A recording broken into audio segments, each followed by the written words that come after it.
Show for this Friday, the 11th of April already. Nice to have you with us. We're going to talk about the top of your house today, the roof. We have a couple of guys to do it, actually, from different angles. They come at it from different vantage points. First of all, we say good morning to Gene Therian. He is the head of Stormmaster, who sponsors our studios and our programs. And Gene, good morning to you. Good morning, Art. And also with us, the other guy you hear on every now and then, he has Roof Max. And we say good morning to Ben Liebenow. Good morning, Ben. Morning, Art. All right. So I have to ask, how'd you two guys get together? I was kidding him before the show. We got Gene, whose company installs roofs. That's one of his primary things. And we've got Ben, whose sole job is to keep him from installing roofs by extending the life of the roof. You guys have known each other a while, though, haven't you? And you respect each other. Correct. Yeah, absolutely. And it's interesting because, the bottom line for both of you is keeping my house dry and keeping me in a good roof, right? One way or another. So, Gene, let me ask you this. We were talking a little bit about this before the show. When it comes to a roof, what's more important? The quality of the shingle or the guy who installs it? Ooh. That's a tough question. In Too Deep, I was actually discussing this with my daughter on the way to school this morning. So it can't be that deep then. Well, it was correlating to life lessons as well. Yeah. Because I was also getting prepped to come in here to have a conversation with you guys. But, I told her, and this is something that Ben talked to me about yesterday, about not being able to get all three, if it's all right. Yeah, absolutely. Okay. So, actually, can you give that real quick so I don't do any Sure. butchering to it? Yeah. So basically, you can get three things when you're buying a product, not just roofing, but other things. You can get quality product, you can get quality service, and you can get a cheap price. So those are the three things that you can get offered, but you can only really get two of those. Mm-hmm. So which ones are important to you? Because you really can't get all three. You're not going to get good service and a quality product at a cheap price. You can't get either of the first two on the cheap price. Well, there could be a company that does good service, but they offer cheap products and they're smaller or something like that. Well, but you're not going to get that higher-end quality product, and maybe not the higher install, but they may be great to work with. The problem as I see it today, and I'll come back to you in a minute, Gene, but the problem as I see it today, people aren't buying quality, they're buying price. And if you only buy price, you're shorting yourself. Correct. Yeah. Correct. Because we did have this debate, and without going too much in the weeds, I was correlating over to her taking too much time to get out of bed in the morning, and we've got to get to school on time. So it's like, look, if you don't have enough time to do your job, you're going to sacrifice things. So, and if you're going to sacrifice it on you, then you don't get the shower, you're not brushing your teeth, you're not getting breakfast. If you short it on the school side, now we run into a problem, but you can't have all of it. So either you sleep in and sacrifice other things, or you get up and you do your job. Interesting. Right? So even in our industry, in any other industry, if you want the high-quality product, then you do want a high-quality install. So if you're looking for quality install, then please stop looking so much on the price. Because when contractors are doing their job, they need enough time to be able to do the job properly. They need enough money to be able to hire a staff, not using subcontractor unknown installers, so they can hire their own and then pay the fees, right, to be able to have them, to be able to train them, to be able to improve the practices, and then continue to do so, right? So just out of curiosity, Gene, how much time do you spend with your crews training them? Oh, we have project managers that oversee our foremans. We have an operations manager that oversees our project managers. We have sales manager collusion with the operations to make sure that the commitments that we're making at the table are being delivered. We go through the internal organizational structure of being able to communicate properly even in the house, in our house, not just their house, to be able to make sure that the scope is followed all the way to the expectations of the customer. And sometimes that doesn't work. And sometimes we go over, but we take those and we can make those corrections because we have people. And Ben, you represent a national product. Correct, yep. So when you finally decided to go into that business, did they provide you with the training and the guidelines to know exactly how to do RoofMax, how to apply it? Yeah, absolutely. That was one of the things that kind of drew me in was the quality control aspect. Like there's a lot of things that we track and metrics that we have to track, and we have to fulfill those as far as how much product's getting put on, customer satisfaction, and they'll pull your dealership if you don't meet those requirements. So that was one of the things I like, because people don't understand the product very well, especially how to put it on. So there'd be a lot of ways where a company could come in and cheat the system or something like that. So I was actually part of one of the early groups that developed, how we track how much product's getting used, and that the square footage and the measurements are right and true, so we can have really good data to make sure that people are doing the jobs right. Yeah, and Gene, you understand this was a real life change for him. Mm-hmm. Most of his time on roof prior to that were spent with an axe and a chainsaw destroying them as a firefighter. Now he looks for ways to save them. Yep. You were in the fire department how many years? 10 years. 10 years? Yep. Yeah. So quite a while. And RoofMax now, you've been in that how long? We started that in 19. And just before COVID, right? Yep. It was a year before COVID. Yeah, right before, yep.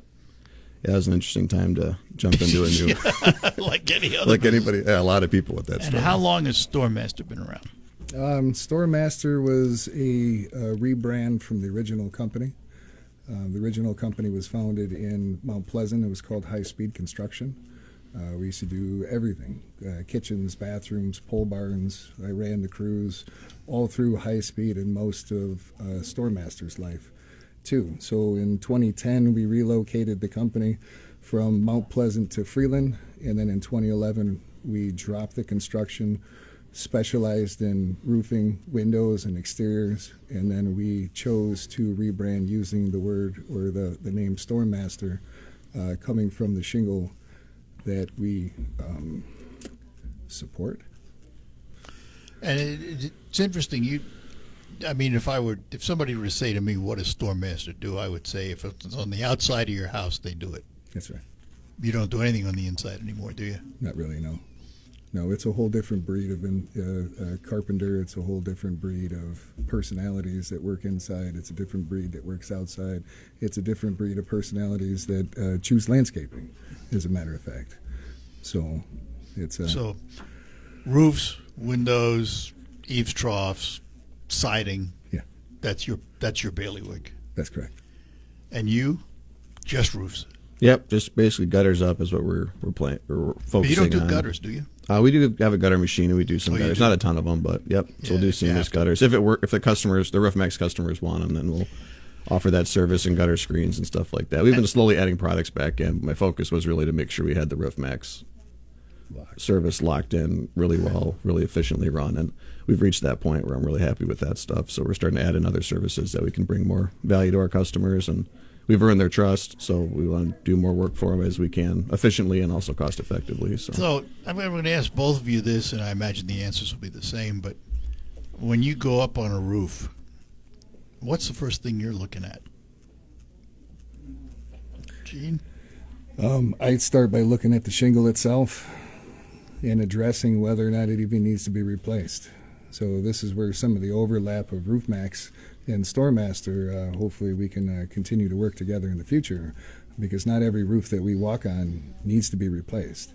So, and we like to pride ourselves in the understanding that just because somebody called up for a roof, it doesn't mean that they need to be sold one.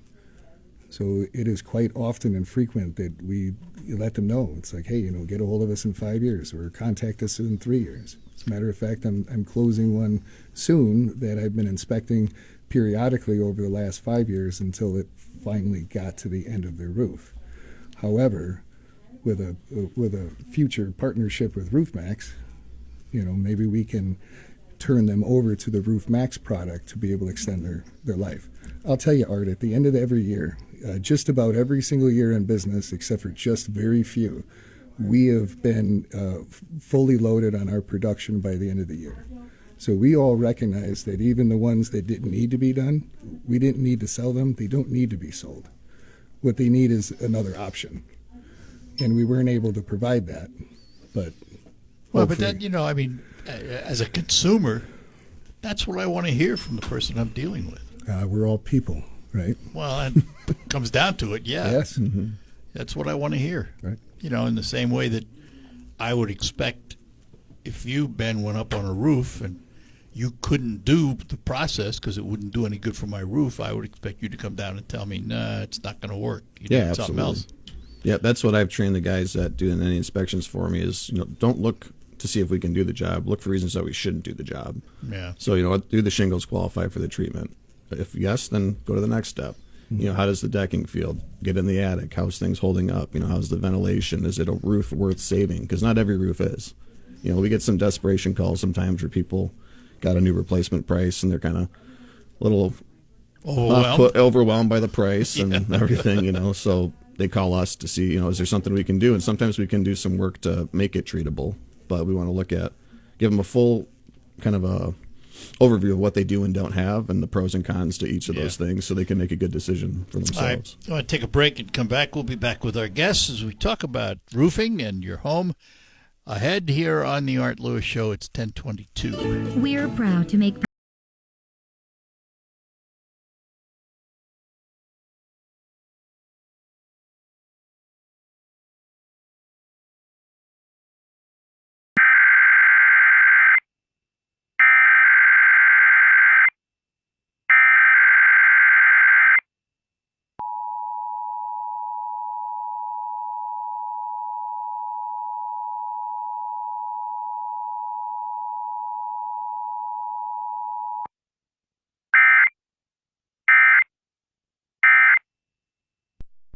This is a test of the emergency. All right, we're back with you here on WSGW. In studio with me from Stormmaster, we have Gene, and from Roof Max, we have Ben, talking about the top of your house, keeping it fit. What makes up a roof? With Stormmaster, the roof actually begins with the ceiling. Because inside. Inside. Because right above that ceiling, you have insulation. And that insulation is supposed to be keeping the heat inside of your house and not letting it enter the attic space. So the next step is it goes to the eaves, because where you have your intake, and to the roof, and then to the cap. And you have your ridge vents to where cool air is supposed to be coming in from your eaves. It's supposed to expel out of your roof or out of your ridge vents. And that attic air is supposed to be turning. Can I assume from that heat is an enemy of a roof? Oh, asphalt. Absolutely. Yeah. Asphalt, yes. Does not like Absolutely. it. Which is good for my business. The heat helps us because that's what we're fixing. Dries It's it out oil loss. faster. Yeah. Is that what it is? It does. Yeah. And it shows the weaknesses of the asphalt shingle or the standard asphalt shingles. So typically they crack, they dump the granules, they have issues. Homeowners that see ice dams or big snow loads at the base of their roof in the wintertime, they have improper ventilation. With improper ventilation, it cuts the life expectancy of that roof. It also invalidates every warranty from every manufacturer out there.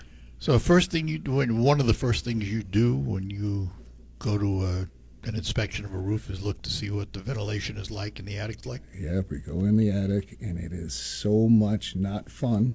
I can't begin to tell you. No, I can In the understand summer, that. Yeah. Yeah, this time of year is 90 not degrees. as bad, but yeah, summertime. Oh, man, sometimes we can just stick our head in the attic, and we just start sweating. And it's like, look, we can go further in there if you like, but we already know that you have a ventilation problem.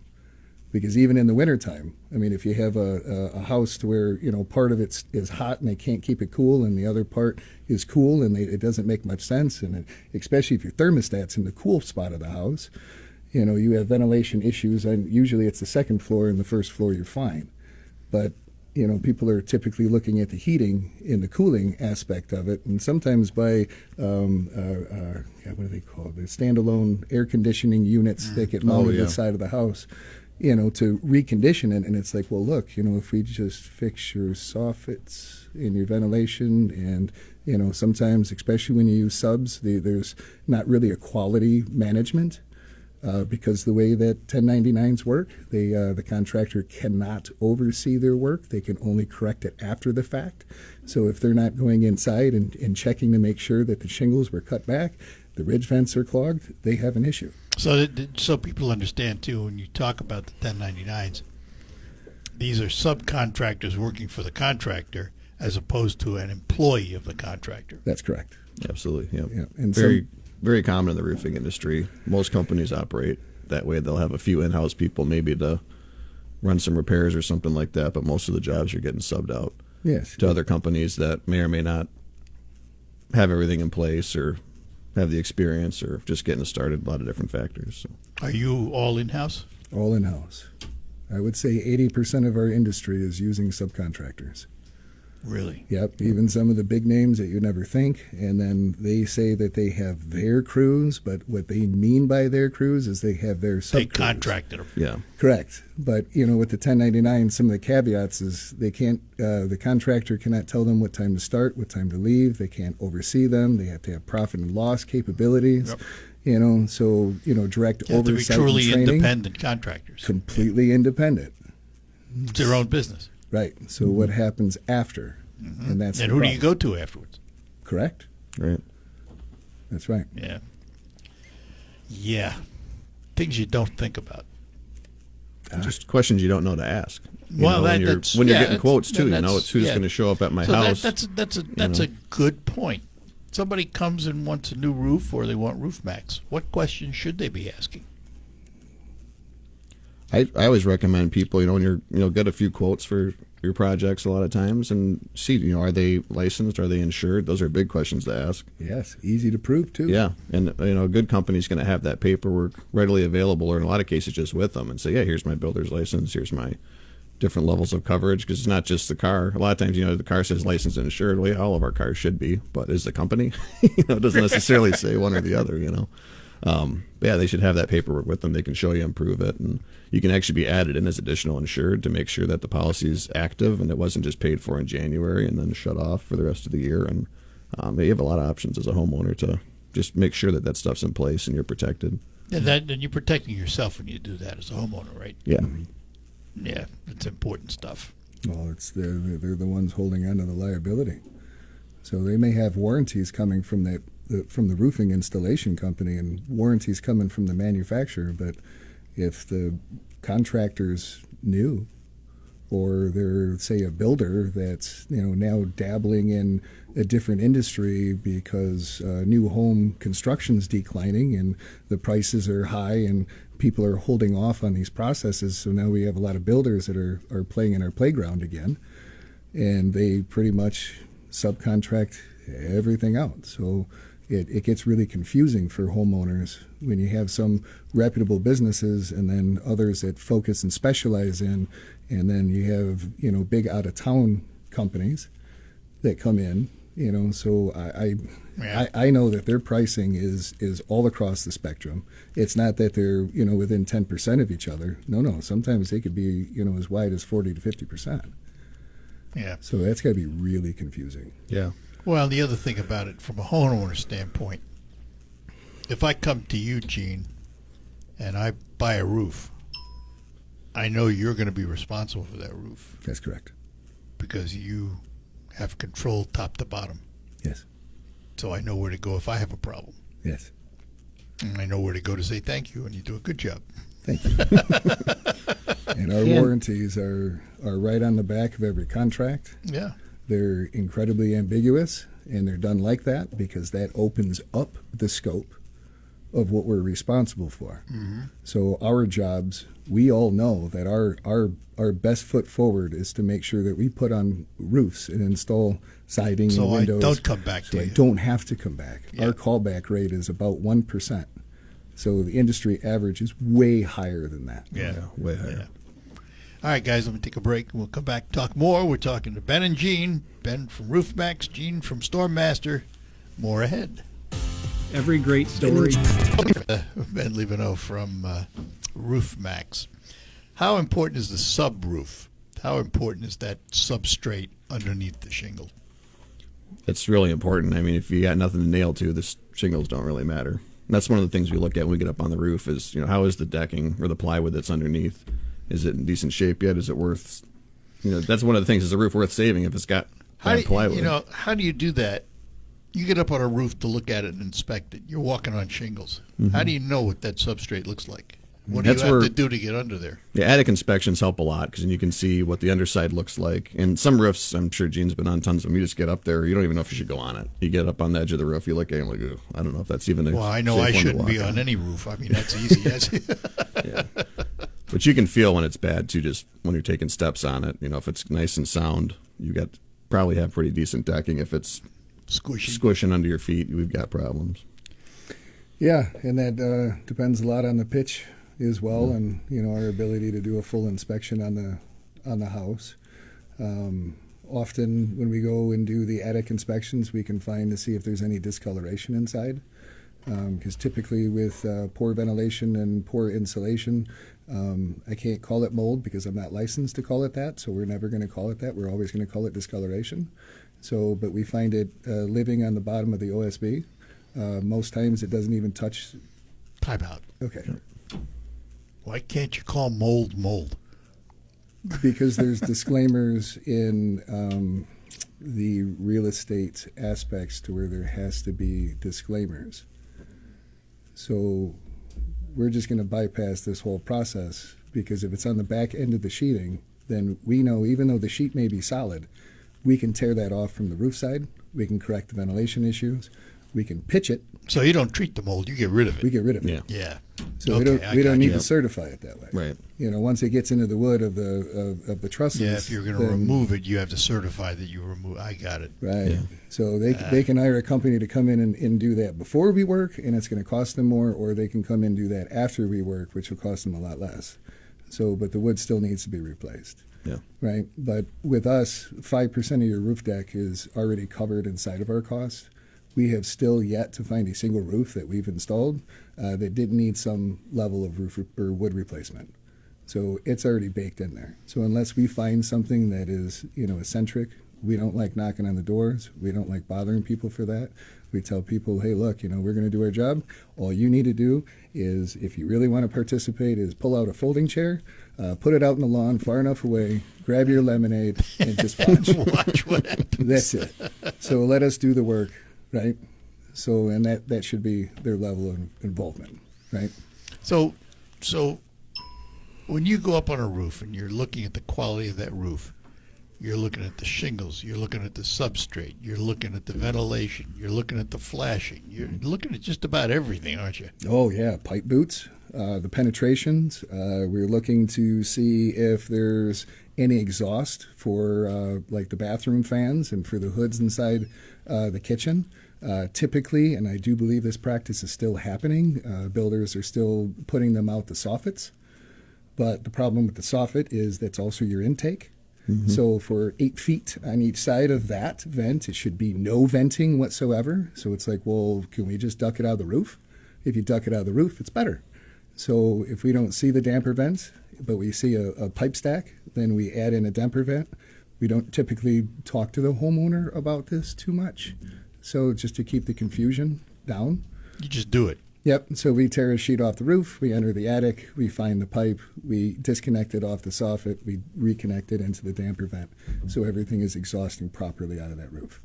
Right? So Back to that ventilation again. Yeah. big deal.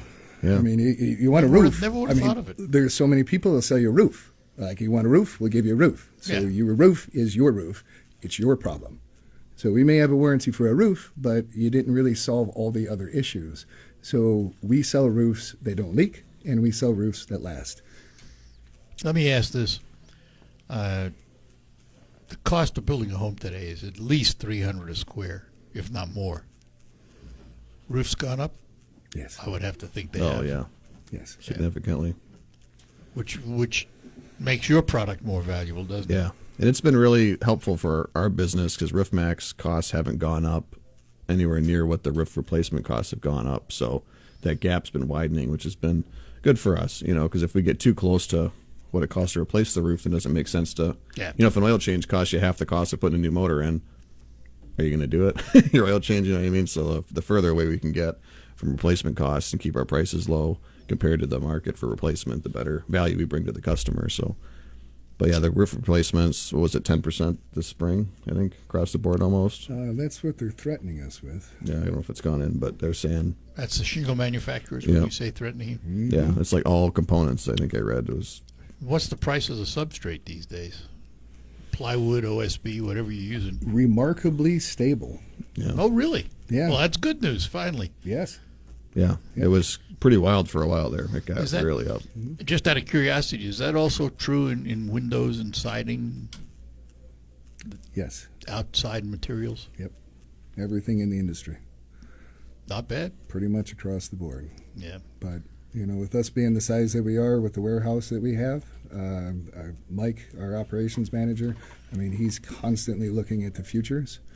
So when we see some spikes in movements, we know that there's a delay. We get on the phone and we start ordering pallets and pallets and pallets to be able to project us out through whatever instability, so we can still offer.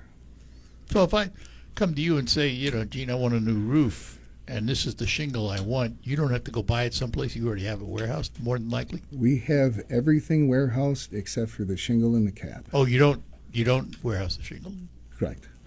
The ABC supplier, Wimsat or I Can Help, mainly ABC Supply, they'll bring them out to us and they'll help load them onto the roof for us, which cuts okay. a lot of backache. Yeah, I would guess. By a lot. Yeah. I've seen it done. I understand. Yeah. We'll take a break, come back, finish up with our guests. Tired of out of control?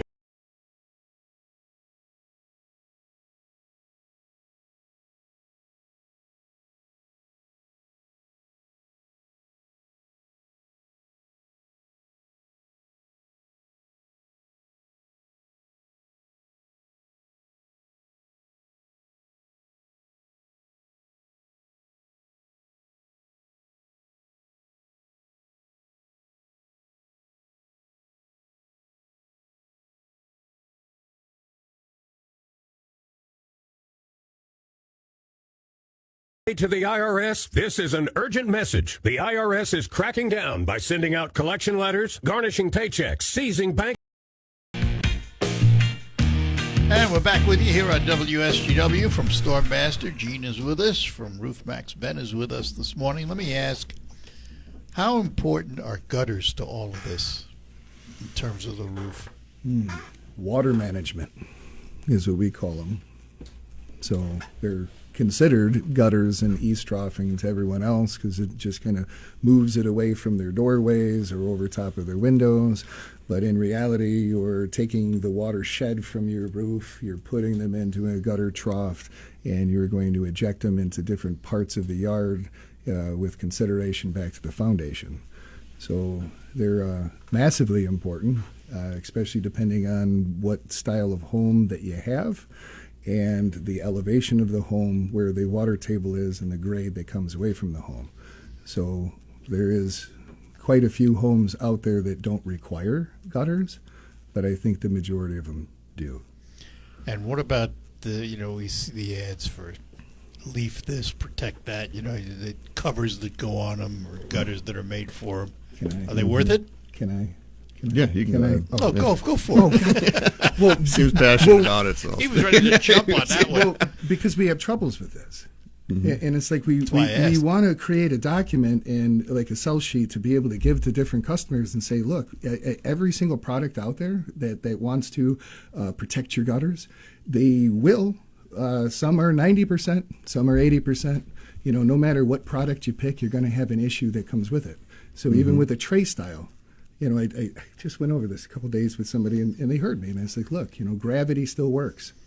So when leaves and debris get on top of a tray style, it's going to sit there until something moves it off of there. So, and sometimes it is human intervention that is required. So it's not a cure-all.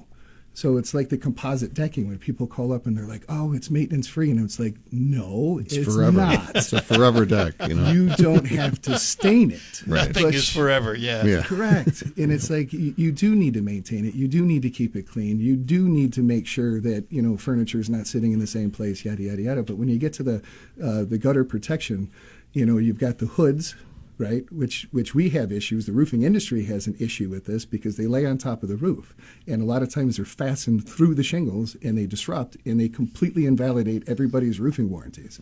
So And it's a like- vulnerable place to put a screw through right at the bottom 6 inches of your roof. Right. You know, that's where you want to be fastener free, in my opinion. Yeah, and it does a fantastic job keeping the debris off of the gutter guards. You know, and the water does